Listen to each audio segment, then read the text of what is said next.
اللہ کے حق کے فوراً بعد والدین کے حق کا ذکر. سورہ بقرہ کی آیت نمبر 83 اس میں بھی اللہ کے حق کے بعد والدین کا. سورہ نساء کی آیت نمبر 36 اللہ کے ساتھ شرک مت کرو، اللہ کی بندگی میں کسی کو شریک نہ ٹھہراؤ، والدین کے ساتھ حسن سلوک. سورہ انعام کا 19واں رکوع توحید خداوندی کے فوراً بعد والدین کے ساتھ حسن سلوک. اسی طرح یہاں اور ایک مقام تو اور ہے جو ہم اپنے منتخب نصاب میں پڑھ چکے ہیں، جہاں اس طرح بریکٹ کیا ہے اللہ نے، انشکر لی ولے والدیک، کرو شکر میرا اور اپنے والدین کا. اس میں نوٹ کر لیجئے چونکہ ادائے حقوق کا فلسفہ ہے، جیسا کہ میں تمہیدی جو گفتگو ہے اس میں عرض کر چکا ہوں. معاشرت کے اندر اصل شے دیکھنی ہے کہ کس کا کیا حق ہے، وہ حق ادا کیجئے. اس میں ظاہر بات ہے کہ سب سے بڑا حق تو انسان پر اللہ کا ہے، خالق وہ، مالک وہ، رازق وہ، اور حقیقتاً رب بھی وہی ہے، پالنے والا وہی ہے. البتہ پالنے میں اللہ نے ذریعہ بنایا ہے والدین کو. انسان وجود میں آتا ہے والدین کے ذریعے، یہ جو بھی نعمت وجود عطا ہوئی ہے اس میں بھی ذریعہ واسطہ والدین بنا. پھر جو ربوبیت ہے، پالنا پوسنا ہے، اس میں بھی اللہ کی ربوبیت کا سب سے بڑا ذریعہ، خاص طور پر اس وقت جب کہ انسان اپنے پاؤں پر کھڑا نہیں ہے، جیسے کہ آگے آ رہا ہے رب ارحمہما کما ربیانی صغیرا. اے رب جب کہ میں بالکل چھوٹا سا تھا، مجھے تو اپنی ضرورتوں کا احساس بھی نہیں تھا، میں اپنی کسی ضرورت کا شعور بھی نہیں رکھتا تھا، انہوں نے میری کیئر کی ہے، مجھے پالا پوسا ہے، میری ضروریات فراہم کی، یہ میری تکلیف پر خود جاگتے رہے ہیں اور تڑپتے رہے، اپنا پیٹ کاٹا ہے اور مجھے کھلایا ہے. یہ سارا کام جو انہوں نے میرے ساتھ کیا، پروردگار ان کے احسانات کا بدلہ میں نہیں چکا سکتا، تجھ ہی سے درخواست کر رہا ہوں، رب ارحمہما کما ربیانی صغیرا. تو معلوم ہوا کہ یہ در حقیقت اسلامی تمدن اور اسلامی معاشرت کا اصل الاصول کہ حقوق میں اللہ کے حق کے فوراً بعد بلکہ متصلاً بعد بریکٹ اللہ کے حق کے ساتھ والدین کا حق. یہاں بھی ذرا ایک فرق جو ہے وہ نوٹ کر لیں، جہاں بات آئے گی اطاعت کی، اطاعت اللہ کے بعد رسول کی، والدین کی نہیں. والدین کی اطاعت تو مشروط ہوگی، لیکن اللہ کی اطاعت کے ساتھ بریکٹڈ اطاعت، اطیعوا اللہ واطیعوا الرسول. سورہ تغابن میں بھی اب پڑھ فَإِن تَوَلَّيْتُمْ فَإِنَّمَا عَلَىٰ رَسُولِنَا الْبَلَاغُ الْمُبِينُ. اطاعت میں اللہ کے بعد فوراً اللہ کا رسول، محبت میں اللہ کے فوراً بعد اللہ کا رسول. قُلْ إِنْ كَانَ آبَاؤُكُمْ وَأَبْنَاؤُكُمْ وَإِخْوَانُكُمْ وَأَزْوَاجُكُمْ وَعَشِيرَتُكُمْ وَأَمْوَالٌ اقْتَرَفْتُمُوهَا وَتِجَارَةٌ تَخْشَوْنَ كَسَادَهَا وَمَسَاكِنُ تَرْضَوْنَهَا أَحَبَّ إِلَيْكُم مِّنَ اللَّهِ وَرَسُولِهِ وَجِهَادٍ فِي سَبِيلِهِ. تو گویا کہ اطاعت میں بھی اللہ کے فوراً بعد اللہ کا رسول صلی اللہ علیہ وسلم، محبت میں بھی اللہ کے فوراً بعد اللہ کا رسول صلی اللہ علیہ وسلم. لیکن ادائے حقوق، شکر، اس میں اللہ کے فوراً بعد والدین. معلوم ہوا کہ ہر چیز کا اپنا ایک تقاضا ہے، ہر مضمون میں اپنی ایک ترتیب علیحدہ ہو جائے گی. جہاں بات ارکان اسلام کی ہوگی، ارکان اسلام میں کلمہ شہادت کے فوراً بعد نماز کا ذکر آئے گا، لیکن جہاں حقیقت ایمان کا تذکرہ ہوگا، ایمان کے فوراً بعد جہاد کا ذکر آئے گا. ہر شے میں اپنے مضمون کے اعتبار سے ترتیب ہے وہ بدل جائے گی. تو یہاں نوٹ کیجئے وَقَضَىٰ رَبُّكَ أَلَّا تَعْبُدُوا إِلَّا إِيَّاهُ وَبِالْوَالِدَيْنِ إِحْسَانًا. اب یہاں خاص طور پر جو نوٹ کرنے کی بات ہے وہ یہ ہے کہ در حقیقت یہ بھی معاشرتی استحکام اور خاص طور پر خاندان کے ادارے کے استحکام کے لیے بہت بنیادی ہدایت ہے. میں عرض کر چکا ہوں جب سورہ تحریم کے تمہیدی مضامین ہم بیان ہو رہے تھے، ان پر غور کر رہے تھے کہ خاندان کے ادارے کا استحکام، ایک تو مرد کی سربراہی، الرجال قوامون علی النساء، یہ ایک مثبت حکم ہے، مثبت ہدایت ہے، اس لیے کہ اگر برابر کے دو سربراہ ہو جائیں گے تو وہاں فساد ہوگا، بدنظمی. مرد کی قوامیت، اس کی سربراہی، اس کی حاکمیت. نمبر دو، والدین کے ساتھ حسن سلوک. یہ جو تصور آج کی دنیا میں ہو چکا ہے اور جو خاندانی نظام کی چولیں ڈھیلی ہوئی ہیں، اس کا اصل سبب یہ ہے کہ والدین بھی اولاد کو اپنی لائبلٹی سمجھتے ہیں، اور پھر اولاد بھی والدین کو اپنی لائبلٹی سمجھتے، ایسٹ نہیں سمجھتے، بلکہ یہ کہ ایک طرح کا بوجھ. خاص طور پر والدین بوڑھے ہو گئے، اب ان کی دیکھ بھال ہے، ان کی ضرورتیں پوری کرنی ہے، ان کے لیے ادب نہیں ہے، ان سے محبت نہیں رہی مغربی معاشرے کے اندر. اس کے خاندان کے نظام میں اس طرح اس کی چولیں جو ہے ڈھیلی ہو چکی. اولڈ ہاؤسز بنا دیجئے، اب وہاں پر ان کو ڈال دیجئے. اب ہمارے معمولات میں خامخواہ خلل پڑتا ہے، ہماری پرائیویسی میں خامخواہ یہ دخیل ہوتے ہیں. یہ جو کیفیت ہو چکی ہے در حقیقت یہ بھی گویا کہ اس معاشرے کے فساد اور اس تمدن کی جڑ کاٹ دینے والا. لہذا قرآن مجید نے، جیسا کہ میں اس سے پہلے عرض کر چکا ہوں، جیسے یہ ہال ہے، اس کی لمبائی، چوڑائی، اونچائی، یہ 3 ڈائمنشنز ہے. اسی طریقے سے خاندان کے ادارے کی پہلی ڈائمنشن رشتہ ازدواج ہے، مرد اور ایک عورت کے مابین. یہاں سے تو خاندان کی بنیاد پڑی. اس کے استحکام کے لیے الرجال قوامون علی النساء، مرد جو ہے قوام ہے عورتوں کا۔ پھر جب ان کے ہاں اولاد ہوئی، اب سیکنڈ ڈائمنشن ایڈ ہو گئی، اب والدین اور اولاد کا رشتہ ہے، یہ رشتہ مستحکم ہو۔ اس رشتے کے ضمن میں ہم وہ مثبت اور منفی دونوں پہلو دیکھ چکے ہیں جو ہمارے اس منتخب نصاب میں آ چکے ہیں۔ سورہ تغابن والدین کو ہدایت کی گئی، ان من ازواجکم واولادکم عدو لکم فاحذروہ انما اموالکم واولادکم فتنہ۔ ایک طرف تو خود محتاط رہو، ان کی محبت کی وجہ سے کہیں تم اپنی عاقبت برباد نہ کر بیٹھنا۔ ان کے لیے جو بھی کرنا ہے اچھے سے اچھا کرو، لیکن حلال کے دائرے کے اندر، اللہ کے حقوق کو، اللہ کی حدود کو قائم رکھو۔ دوسری طرف مثبت حکم دیا گیا، یا ایھا الذین آمنوا قوا انفسکم واہلیکم نارا، اہل ایمان اپنے گھر والوں کو، اہل و عیال کو، اپنے آپ کو بھی، اپنے اہل و عیال کو بھی آگ سے بچاؤ۔ یہ تمہارا مثبت فرض ہے، یہ تمہاری مثبت ذمہ داری ہے، تمہیں یہ فرض ادا کرنا ہے کہ ان کو اچھی ان کی تربیت ہو، ان کو اللہ کی طرف، اللہ کے دین کی طرف ان کو رغبت دلاؤ تاکہ ان کی عاقبت سنورے اور وہ آخرت میں جہنم کے عذاب سے بچ سکے۔ اب یہاں جو ہے در حقیقت یہ دوسری ڈائمنشن آ رہی ہے کہ اگر والدین کا ادب، ان کا احترام معاشرے کے اندر یہ قدر موجود ہو تو پھر والدین بھی اپنے آپ کو پورے طور پر انویسٹ کر دیں گے اولاد کے اندر۔ لیکن اگر عام طور پر یہ نظر آ رہا ہو کہ اولاد تو والدین کی پرواہ نہیں کرتی، تو والدین بھی پھر فکر کریں گے، اپنی کمائی میں سے کچھ بچا کر رکھے، اپنے مستقبل کے لیے کچھ اہتمام کرے، وہ اپنے آپ کو پورے طور پر انویسٹ کرنے کے لیے تیار نہیں ہوں گی۔ اور جیسا کہ آج کل آپ مغرب میں دیکھ رہے ہیں، خاص عمر ہوئی ہے، لڑکے کو بھی گھر سے نکال دیا، جاؤ کھاؤ پیو کماؤ، یہاں تک کہ لڑکیوں کو نکال دے، جاؤ اپنے پاؤں پر کھڑے رہو۔ اس لیے کہ اب ہمیں جو کچھ کمانا ہے وہ اپنے مستقبل کے لیے، اپنے بڑھاپے کے لیے، اپنا بڑھاپا انشور کرنا ہے، ہمیں اس کے لیے آسائشوں کا اہتمام کرنا ہے۔ ہم تمہیں اب اپنی لائبلٹی نہیں سمجھ سکتے۔ اللہ کا فضل و کرم ہے کہ ہمارے مشرقی معاشرے میں ابھی تک وہ اقدار موجود ہے کہ والدین بھی اپنے آپ کو بالکل لیا انویسٹ کرتے ہیں، اولاد میں اعتماد کرتے ہیں، اس لیے کہ اولاد بھی بالعموم یہ شکل ابھی ہمارے معاشرے میں موجود ہے کہ بڑھاپے میں والدین کے وہ کا سہارا بنتے ہیں، ان کے لیے، ان کی خدمت کرنے کے لیے اپنی امکانی حد تک قبر بستہ رہتے۔ تو یہ بھی در حقیقت باہمی اعتماد، خاندانی کے ادارے کے استحکام کا ایک بہت بڑا ذریعہ، وہ بات ہے جو یہاں تفصیل سے آ رہی ہے۔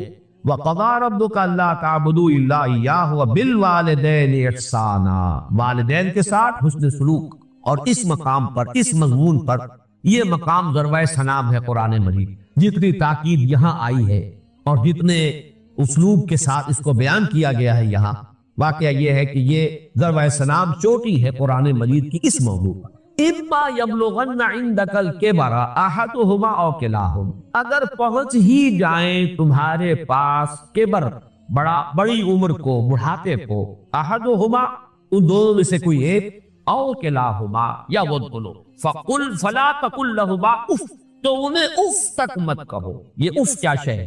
اف عربی زبان میں کہتے ہیں قابل نفرت شے، جس سے گھن آتی، جیسے کہیں کوئی غلاظت ہے یا کہیں پر کوئی یہ ناخن تراشے گئے ہیں وہ کہیں پڑے ہوئے ہیں، ان سے جن سے انسان کو کچھ گھن سی آتی، یہ ہے لفظ۔ اس کا مادہ جو ہے حمزہ اور فا اس کا مادہ یہ ہے۔ تو اف کہنا جو ہے در حقیقت کچھ نفرت کا، استحقار کا انداز۔ فلا تقل لہما اف، تو انہیں اف تک مت کہو۔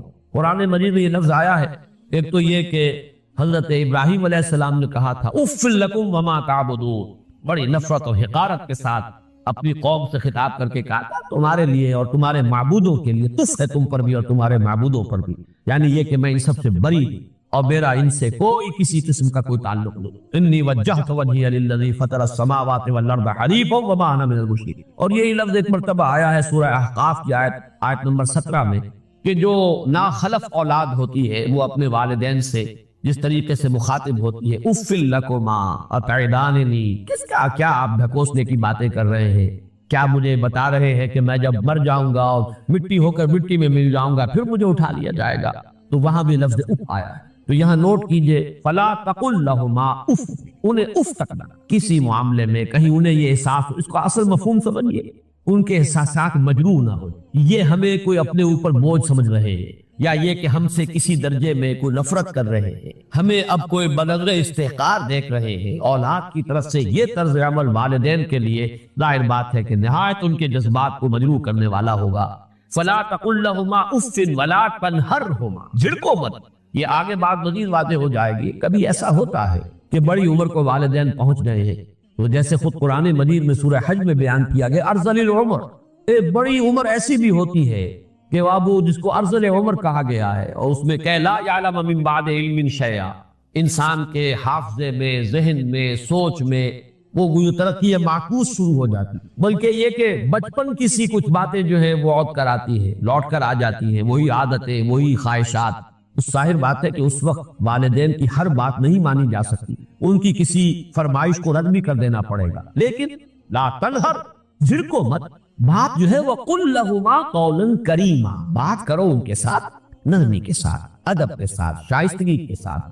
کسی فرمائش کو اگر رد بھی کر دینا ہے تو جھڑکنے کے انداز میں نہیں، ڈانٹنے اور ڈپٹنے کے انداز میں نہیں۔ ولا تنہرہما وقل لہما قولا کریما، اور ان سے بات کیا کرو، گفتگو کرو، ان کے سے مخاطب ہو تو بڑے ادب کے ساتھ، نرمی کے ساتھ، شائستگی کے ساتھ، تہذیب کے ساتھ، ان کے مقام اور مرتبے کو ملحوظ رکھتے۔ وَخْفِضْ لَهُمَا جَنَاحَ الذُّلِّ مِنَ الرَّحْمَةِ، دیکھیے یہاں کتنے مختلف اسلوبوں سے بات لائی جا رہی ہے، ایک ہی بات ہے لیکن تکرار کے ساتھ، اعادے کے ساتھ اس کو لایا جا رہا ہے تاکہ اور بات واضح ہو جائے گا۔ وَخْفِضْ لَهُمَا جَنَاحَ الذُّلِّ، اور اپنے بازوؤں کو جھکا کر رکھا کرو ان کے سامنے، جناح الذُّلِّ مِنَ الرَّحْمَةِ۔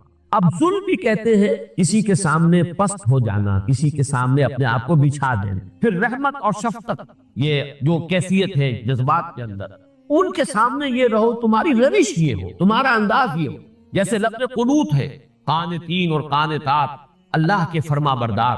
کھڑے ہونے میں بھی ایک انداز ہوتا ہے، ایک کسی کے سامنے آپ سینہ تان کر کھڑے، ایک کسی کے سامنے آپ ذرا جھکے ہوئے، اپنے شانوں کو جھکایا ہوا ہے، ہلکا سا خم آیا ہوا ہے۔ یہ انداز جو ہے کھڑے ہونے کے فرق میں بھی انسان کی جو باطنی کیفیات اور احساسات ہیں ان کا پورا انعکاس ہو جاتا ہے۔ اسی طریقے سے وَخْفِضْ لَهُمَا جَنَاحَ الذُّلِّ مِنَ الرَّحْمَةِ، یہی لفظ آیا ہے سورہ حجر میں حضور کے لیے، حضور سے فرمایا گیا وَخْفِضْ جَنَاحَكَ لِلْمُؤْمِنِينَ، اے نبی آپ اہل ایمان کے حق میں شفقت اور رحمت کے ساتھ اپنے کندھوں کو، اپنے بازوؤں کو جھکا کر رکھیں۔ اور اس میں گویا کہ ایک تصویر لفظی ہے کہ جیسے مرغی جو ہے وہ اپنے بچوں کو اپنے پروں تلے چھپا لیتی، ذرا سا کہیں خطرہ محسوس ہوا، کوئی اندیشہ ہوا تو چاہے وہ بلی کے ساتھ بلی آ رہی ہو، اسے لڑنے کو تیار ہو جائے گی مرغی اپنے بچوں کو، ورنہ تو شاید بھاگے وہاں سے، لیکن بچوں کو بچانے کے لیے اپنے ان پروں کے نیچے چھپا کر اور وہ کھڑی ہو جائے گی۔ تو یہ انداز جو وَخْفِضْ جَنَاحَكَ لِلْمُؤْمِنِينَ، اے نبی آپ بھی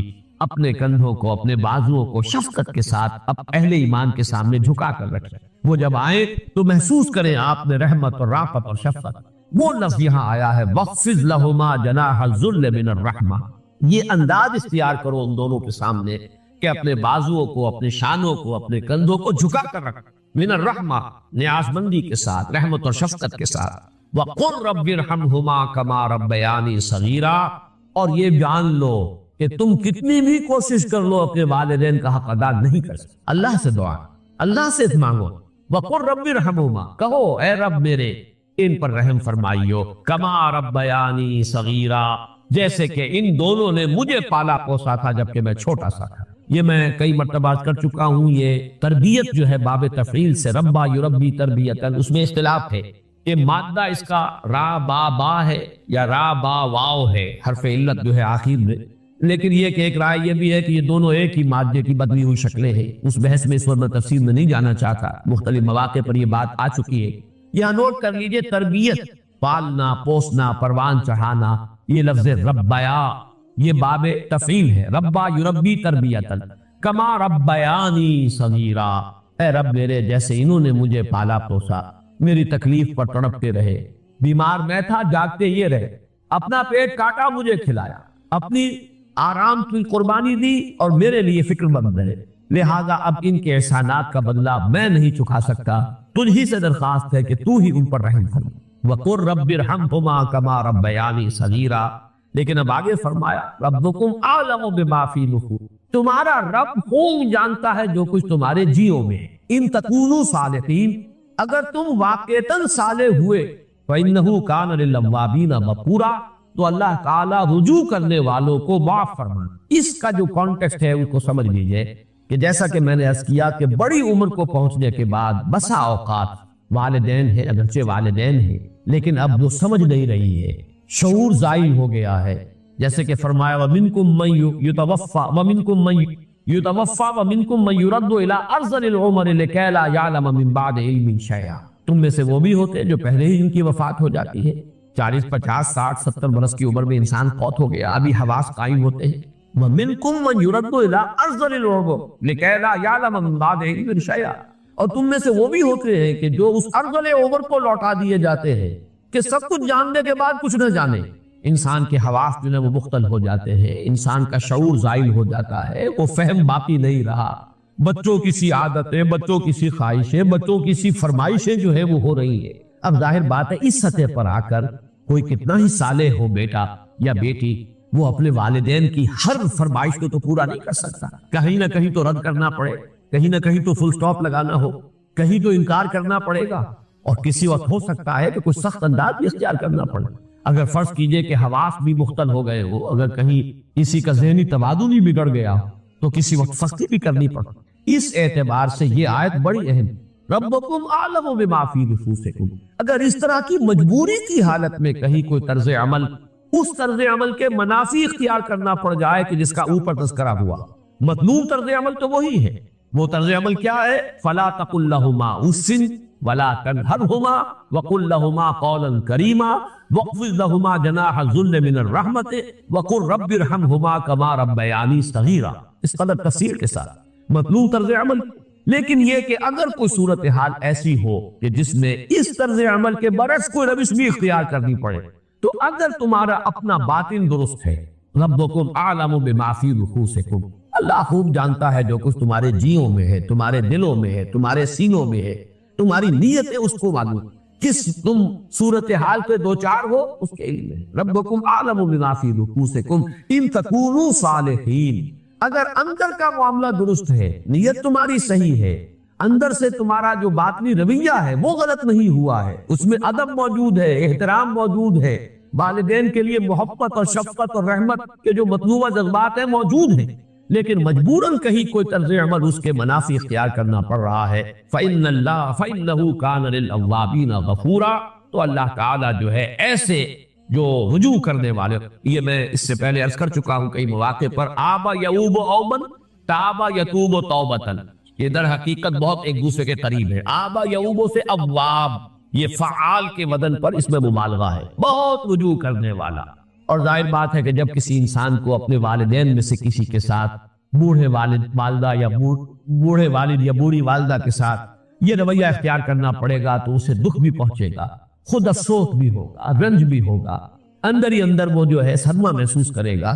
تو فرمایا کہ اگر یہ کیفیت ہے تو اللہ معاف فرمانے والا ہے، اللہ تعالیٰ تمہاری بات بھی کیفیات کیٹیگوری کل میرا جواب ہے کہ قطعاً نہیں، بلکہ یہ بدعت ہے، یعنی یہ بجائے آپ کو کوئی ثواب دلانے کے الٹا جو ہے آپ پر گرفت ہو جائے گی، ایسی کوئی چیز صحابہ سے ثابت۔ اور ہمارا دین وہی ہے، ما انا علیہ واصحابی، فرمایا جس چیز پر میرا عمل ہے اور میرے صحابہ کا دین تو اصل میں وہی۔ جہاں تک ایصال ثواب کا تعلق ہے، اس میں ہمارے ہاں کافی مختلف آراء موجود۔ مجھے اس رائے سے اتفاق ہے کہ مالی اگر کوئی عبادت ہے اس کا ثواب آپ اپنے کسی فوت شدہ بزرگ کو منتقل کر سکتے ہیں، مطلب آپ نے کسی بیوہ کی کو مدد کی ہے، کسی یتیم کی کو مدد کی ہے، کسی دینی کام میں پیسہ لگایا ہے، کوئی صدقہ جاریہ شروع کیا ہے خدمت خلق کے لیے وغیرہ وغیرہ، اس کی تو جو ہے اس کے ثواب کو بھی کیا جا سکتا ہے کہ اللہ اس کا ثواب میرے والد یا میری والدہ کے کو پہنچا دے۔ جسمانی نہیں، آپ نماز پڑھ کے کہیں اس کا ثواب، یا روزہ رکھ کر کہیں کہ اس کا ثواب، یا یہ کہ آپ قرآن پڑھ کر کہتی ہے، یہ آپ ہی کو ثواب ہوگا،